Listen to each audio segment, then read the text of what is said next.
You're listening to The Luxury Item, the podcast on the business of luxury and the people and companies that are shaping the future of the luxury industry. Here's your host, Scott Kerr. Welcome to another episode of the Luxury Item Podcast. My special guest today is Thomas Serrano, president of Havas Events North America and Havas Luxe. Both companies are divisions of Havas Worldwide, one of the 5 largest global marketing and advertising agency networks. Thomas launched Havas Luxe in New York in 2008. Havas Luxe is a luxury event agency specializing in the design and production of meaningful and memorable experiences. Thomas uses hands-on approach to collaborate with local or international prestige, premium, and luxury clients to make their dream a reality. For the last 24 months, Thomas has been focusing on a new offer of Havas Events North America. This division focuses on corporate events and have successfully produced events for the Wall Street Journal, the Future of Everything Festival, KPMG, ExxonMobil, and L'Oreal. Fluent in French, Spanish, and English, Thomas travels to keep his fingers on the pulse of the fashion and marketing industries. He has brought his innate understanding of luxury culture to clients like Bulgari, Audemars Piguet, Van Cleef & Arpels, Dom Perignon, Elizabeth Arden, Hugo Boss, IWC, Breitling, Remy Cointreau, and Swarovski. I'm thrilled to have him on the show today. Welcome, Thomas. Thank you, Scott. I love that whole idea of you making clients their dream a reality. Do you do that for people too? Could you make my dream a reality too? I'm not really good with because usually, the funny story is that in the US, if I go to a regular, not a non-business place, people say, what do you do? I say, I do special event, and they think I do weddings. So they think I will make their reality, their dream becoming true, but I don't. I don't think I will be really good with the bride, but I think we are really good with, and family, but we're really good with CMOs and CEOs. I'd love to have you share with the audience about Havas Luxe and Havas Events and what the difference is and how you work with the larger agency with Havas Worldwide. Yeah, so when I landed in New York in 2008, I had a luxury background, lived in Paris for 10 years prior to that, so that was my strength. Actually, my former boss used to say that my first strength in a meeting was my French accent for a luxury client. But seriously, yes, we dedicated the agency to premium prestige and luxury brand, designing very special, moment for those companies, usually when they want to launch a new product or when they have an annual event. And recently, we decided to launch that new company, which is called Havas Event North America, which is that time, I guess, taking all the creativity we developed for the last 11 years for luxury brand and also bring it to corporate, to the corporate world, which I think is a win-win situation. And really quickly, we got really large client interested by that approach where we bring creativity and we bring a lot of design and sophistication. Because think about it, when you're a large corporation and you want to gather either your best client or your best employee, it is not named a luxury event, but it has to be sophisticated. It has to be meaningful. You want to make sure that all the details are taken care of. And that's what I've been trying to do for the last 20 years. So large corporations feel comfortable with us. And in addition, we bring some element of creativity that maybe they don't have with a regular production company that just make the event perfect, but not desirable and maybe not as attractive as we do it. Right. So when you launched it in 2008, what was the luxury market like? And where did you see a need for, having an agency specifically, focusing on luxury clients and events for luxury clients? So we started in April 2008. The market was strong, and we came with that idea of bringing really meaningfulness and some very memorable events. So there was a lot of production company in the US, but very few were inclined to do creativity and production. There was only one little problem, is that the crisis came in September of 2008, mm-hmm. and we had really large activation for Cartier, for Aston Martin at that time. They all canceled, complete, 100%. So in 2009, we were basically in trouble because most of the clients, even though they were still doing fine financially, like a Hermes, for example. Hermes, I remember, used to give white bag to their clients when they're coming out of the store. Bentley was postponing the delivery of their car because some people in the neighborhood was like, my two neighbors lost their job. I don't want my brand new Bentley this month. Could you postpone it for a couple of months? So 2009 was a tough one for us. Thanks God we had a few clients who still needed, to do some special events. Right. But I think our unique asset is really creativity. And that's where we bring maybe something a little bit new to the market. Where in New York, you have a lot of solid corporations who are going to production agencies, but we are bringing the creativity that maybe those production agencies were not delivering on. Right. So when the financial crisis upended the market and people started thinking about luxury or how they show off luxury to people, how did that affect the types of events maybe in 2009 that you put on for some of these luxury clients? Were they more low key or just is really focused on heritage and story and less about flash and ownership? Yes, it was a shift. So one of the first thing was the guest list. We used to have really large events. Those events became more intimate. So less people was one of the first reaction. The second one was obviously to do it in a place that is also intimate. So it was not about showing off at a party where everybody will be seen. It was more about intimacy and a little bit of secrecy. And also it was going back to true authenticity. So as you said about the heritage, what was the storytelling behind the product, and it was less about showing off, but it was more about being meaningful, which was great to us because that's what we believed in since the beginning. We've never been too much of a show-off agency. We don't do fashion. We only do hard luxury, which is really different. And I think after the crisis, we kick off super fast because that was basically in our DNA to tell meaningful stories and to be authentic. And that's why the crisis kind of, provoked. Right. Who's one of the first or one or two clients that, after the crisis came back? So one of them is a family business, is Audemars Piguet. Right. They came really strong. So in the watch industry, you have to remember that in 2008, most of the luxury watch companies didn't control retail.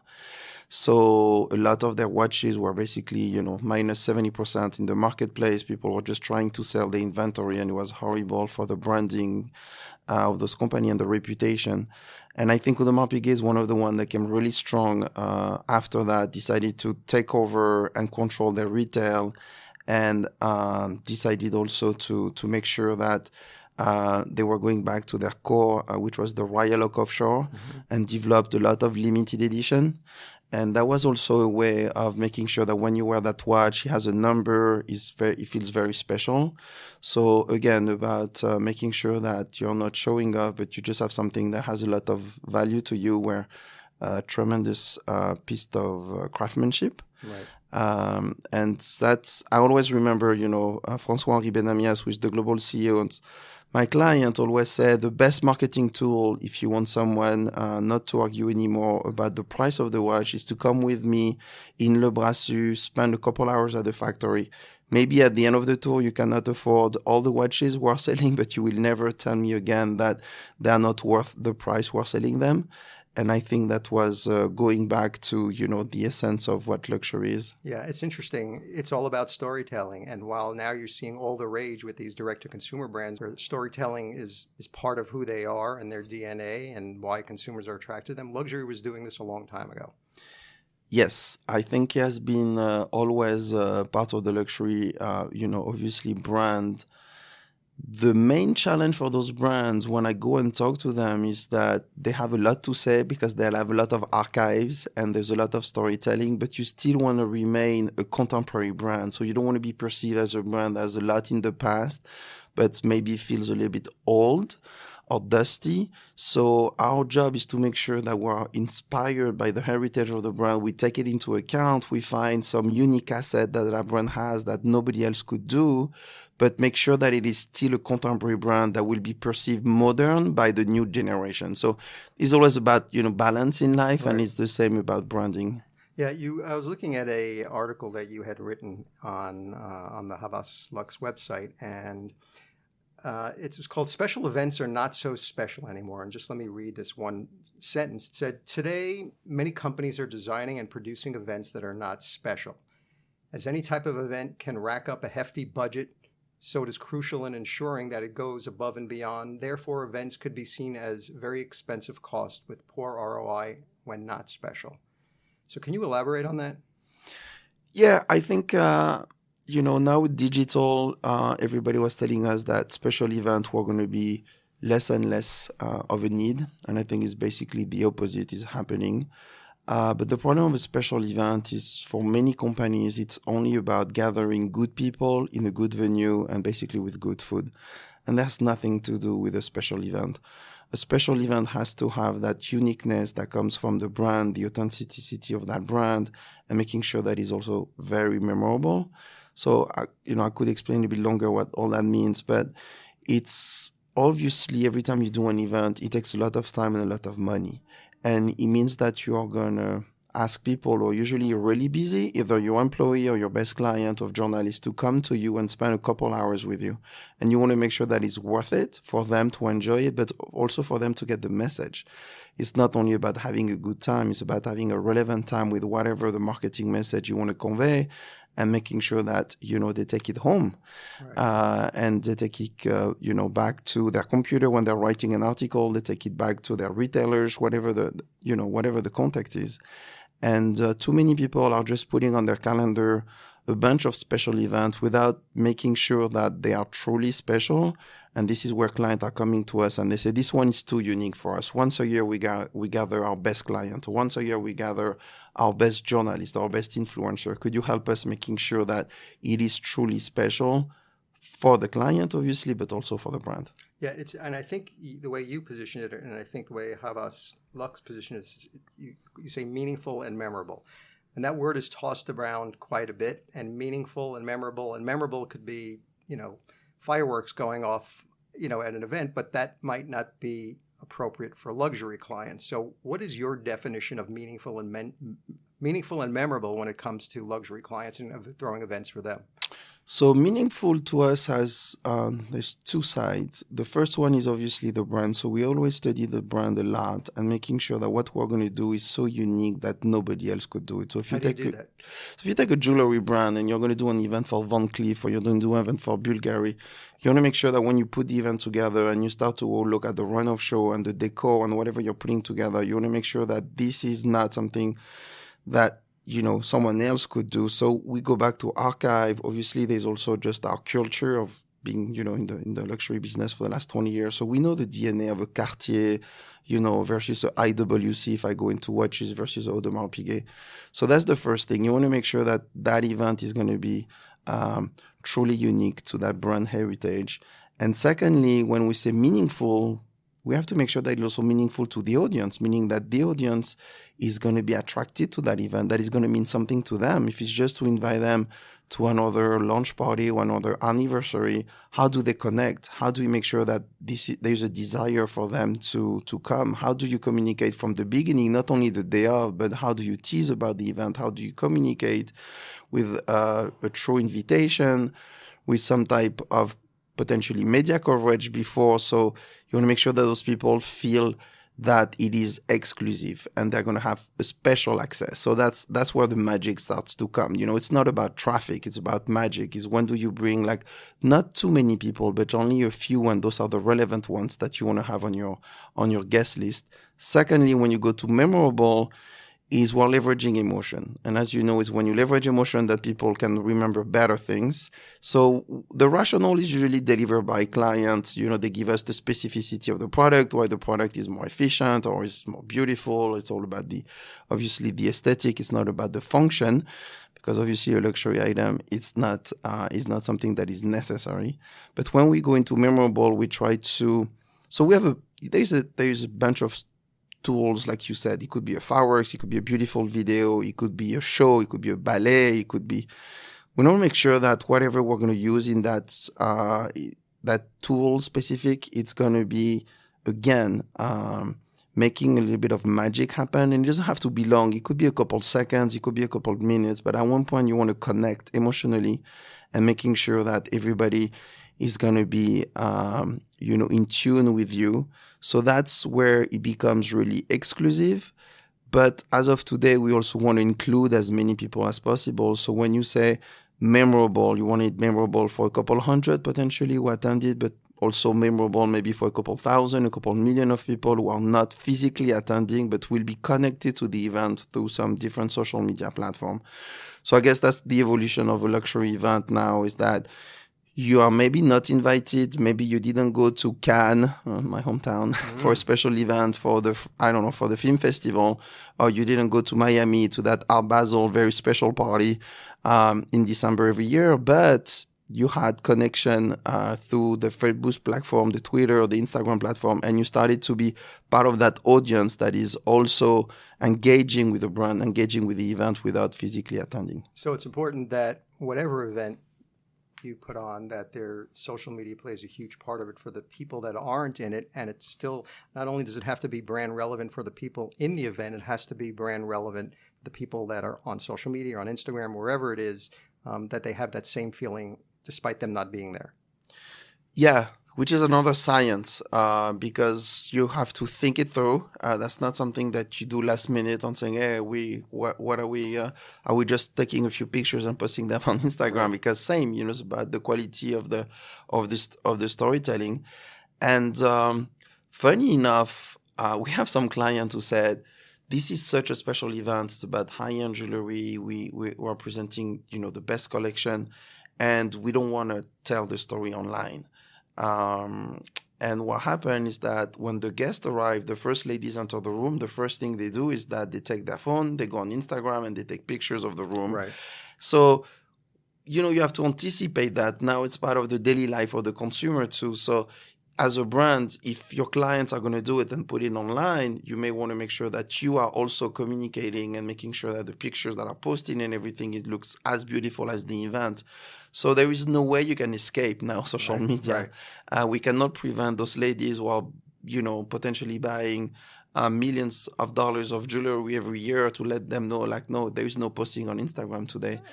So it's part of the mix. Do you work closely with the CEO? Yes. CEO is always involved in such an event because we're touching on a very special moment every time. Is it, for example, the launch of a new product? So the CEO is always attending the event, which is also part today of the exclusivity. If you're a client, you're expecting that the CEO of that brand is going to be there and you're going to be able to talk to him.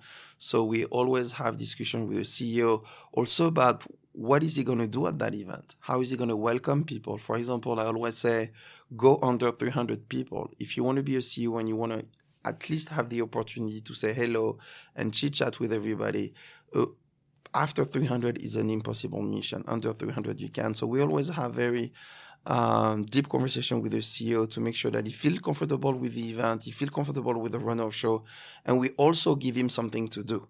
Either at the beginning, with a welcome speech, potentially at the end also. And it's is part of those assets that we have, and we want to make sure that we leverage him or her the best possible for the client attending. What is your ROI on an event? So yeah, it really depends because every event is going to be measured differently. First is what type of event, So we do also in the luxury field a lot of leadership meeting. So those are only for the employees. So this is a pretty easy one because they usually run a survey to the attendees at the end, and you can compare year after year satisfaction, and you can see where you are making progress.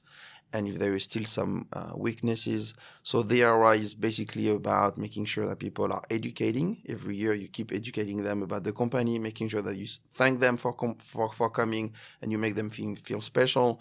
And we try to have that third element, which is the element of surprise that you cannot really measure maybe in a survey. When you get some goosebumps or when your heartbeat starts to go a little bit faster, that's difficult to measure in a survey. So that's why I said you cannot measure 100% of the success of an event. Now, if you go with an event which is obviously more client-oriented, there's a lot of components, but more and more it's about obviously the media coverage. It used to be only media coverage, printing, an article, and journalists when I started. Now it's about the billion of impressions that you have online. But I would say one of the new trend for watches and watches and jewelry, it's about a new return on investment that is basically sales, which is really new. When I say new, it's about 6-7 years ago. Van Cleef is one of the best example, I think, where they started, and Nicolas Boss, which is the global CEO, but also the creative director, came up with that strategy where now 5 or 6 times a year they have those very high-end jewelry dinner where it's the opportunity for the client to have a true experience and not buy at the store, but buy during the party.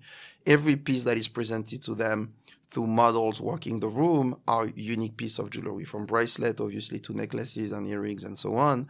And it's an excitement and it's a win-win situation where Van Cleef is selling more jewelry thanks to those dinners, and the clients are so happy to buy it in these exciting environments with their husband, with their wife, with friends, and having that, special, unique storytelling afterwards to tell their community that they flew all the way to California, they flew all the way to Capri, and they had that beautiful evening where they bought that amazing piece of jewelry. So that's another return on investment that we didn't have before. Right. We used to make people dream, and after they had to go to the store to purchase.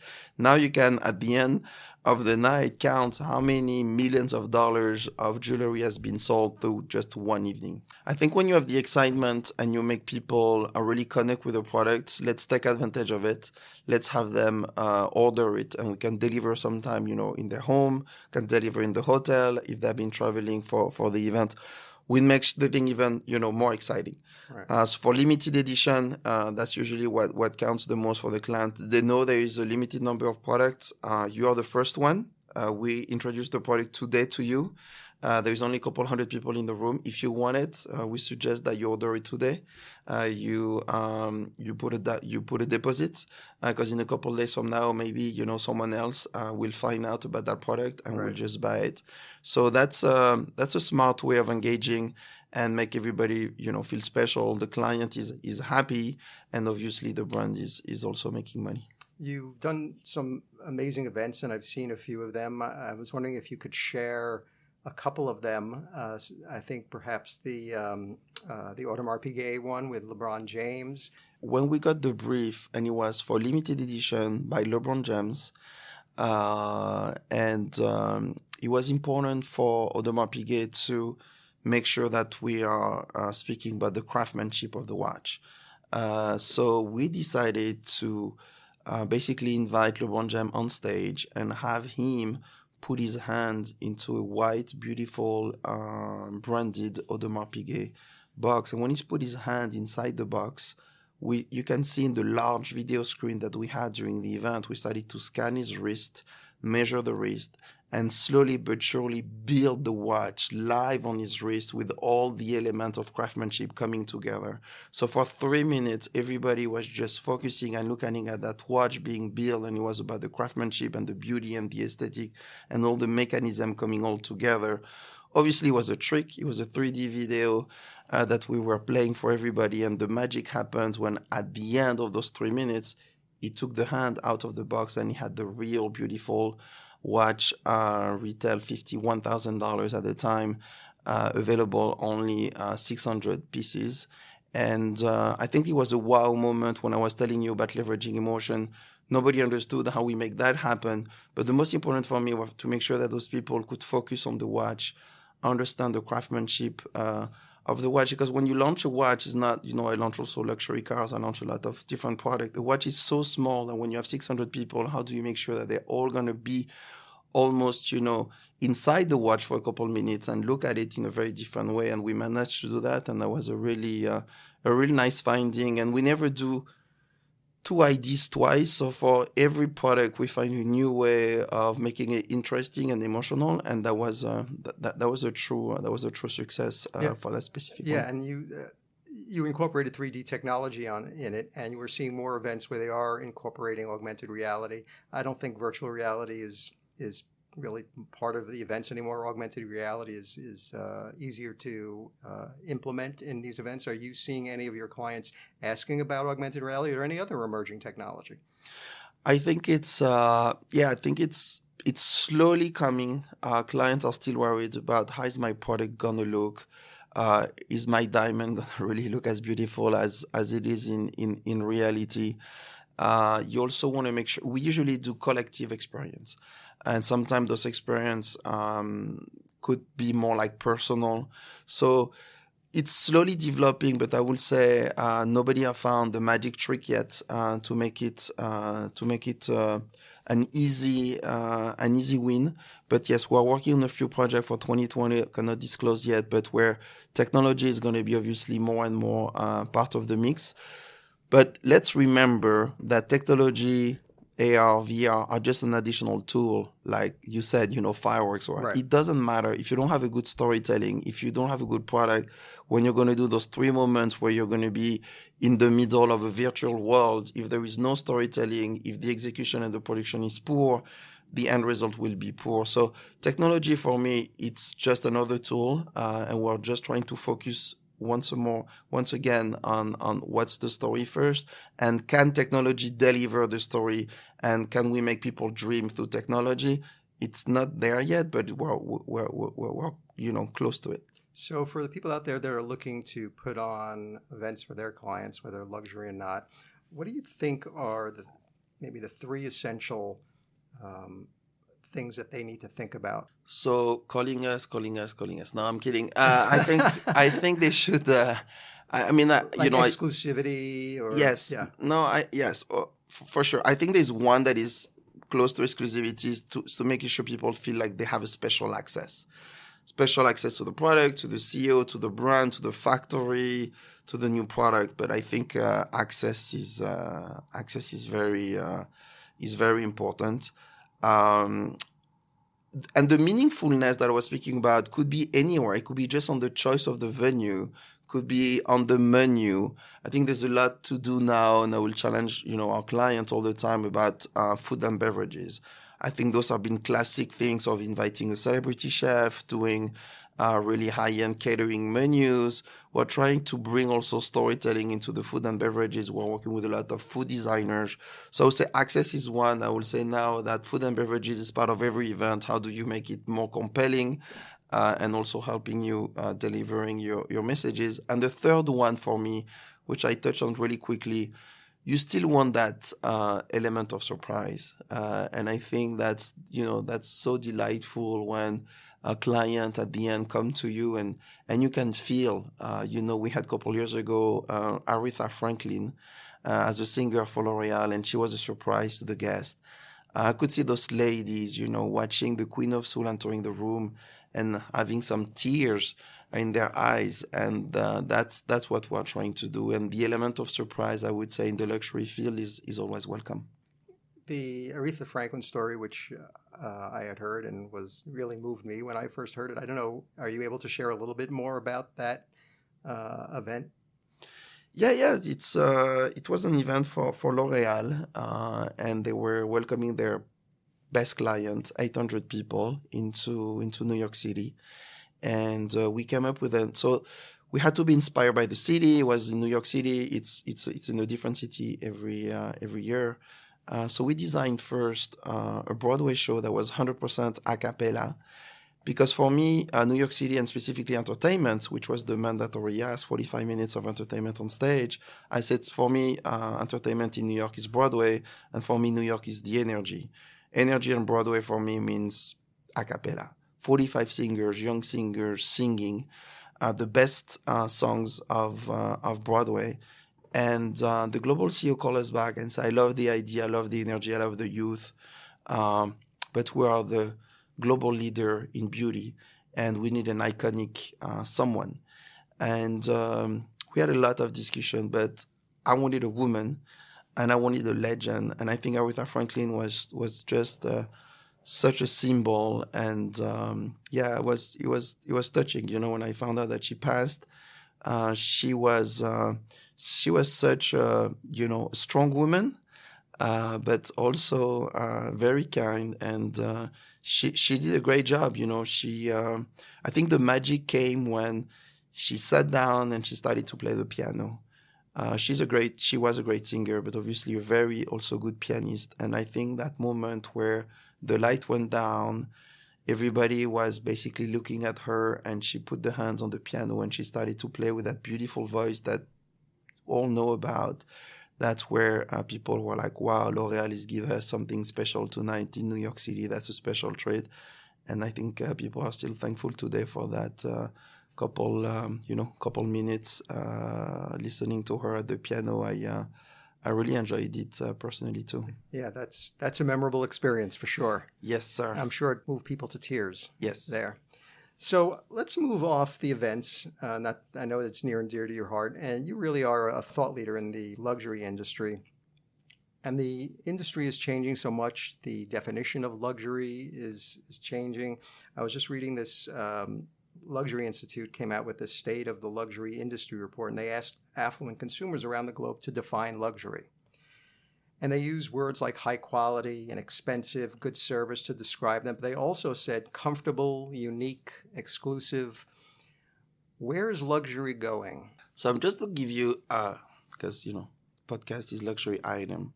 So definition of a luxury item is something that is unnecessary. That's important. Secondly, is something that it's, let's say, desirable. And it's either very expensive or very difficult to obtain. That's the definition of a luxury item. Now, my job, as I don't sell any luxury item, but we sell experiences, obviously I'm pretty happy when I hear now the millennials, as you are saying, they don't want to own luxury. Right. They want experiences, so maybe they will not take a loan to have a luxury car, but they will go on a luxury trip every year. If you look at macroeconomics, obviously luxury is becoming more and more accessible. Countries like China and a bunch of other countries, Russia, Brazil, India are opening to luxury. So you have a lot more consumers today than, 10, 20, 30 years ago. So how do you, as a brand, still make it authentic and special for everybody when now you're almost, mass manufacturing all those products? So that's one of the challenge that you have. The second challenge is obviously that now digital is disrupting everything. So retail, it's not the only way of acquiring or booking a trip. How do you, we used to go to our travel agent. Now people go online and just book it. And it's the same for luxury. It has to also adapt like everybody else. And I think the third big element for me is that millennials are showing us that they want, obviously, to be in a more sustainable consumption. So everybody has to adapt. Having a Lamborghini SUV now with ton of gallons of, those are not luxury anymore. So that's why you go with electric cars. That's where when you're a diamond, you want to make sure that you can track it, where it comes from. So everybody is making an effort now, and I think it's good for the planet anyway. But the consumption of luxury goods is really changing for those three things. More and more people are accessing luxury.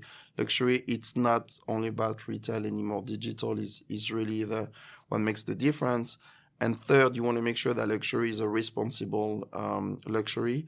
And when people manage to do those three things, proudly, I would say that the global groups such as, when I say proudly, it's because I'm French, but the, LVMH, Richemont, Kering, Francophone group, let's say, or French group, I think they managed to have those huge conglomerates, of huge financial group, but each single brand is really, like we say in French, une maison, like a house where they try to make sure that there is no mass, luxury. It's still very special everywhere you go.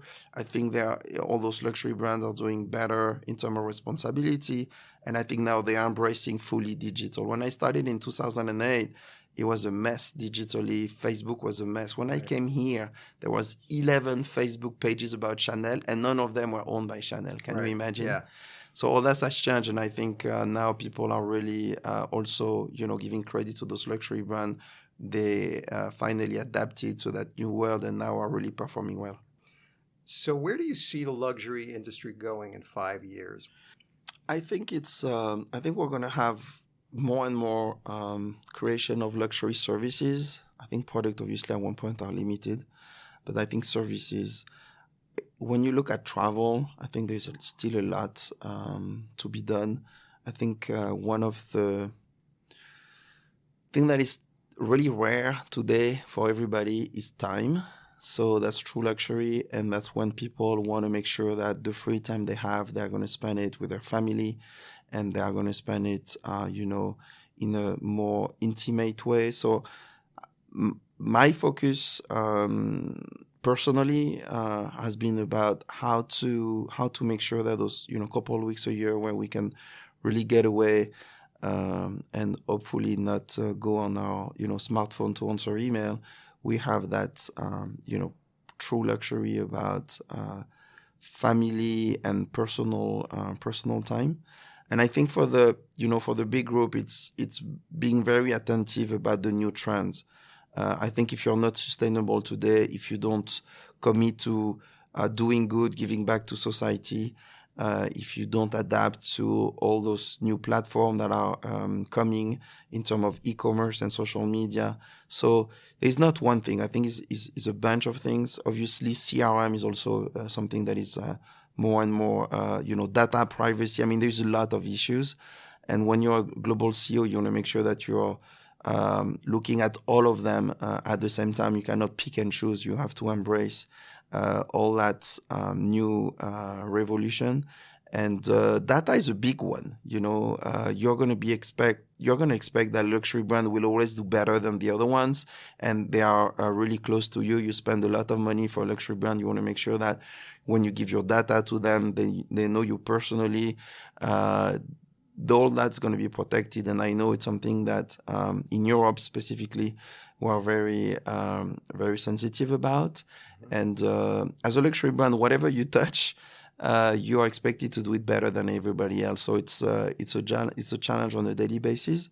But yes, I agree with you. Brands are a little bit more modern. The luxury brands are more modern today, and I think they're in a very good shape for the future.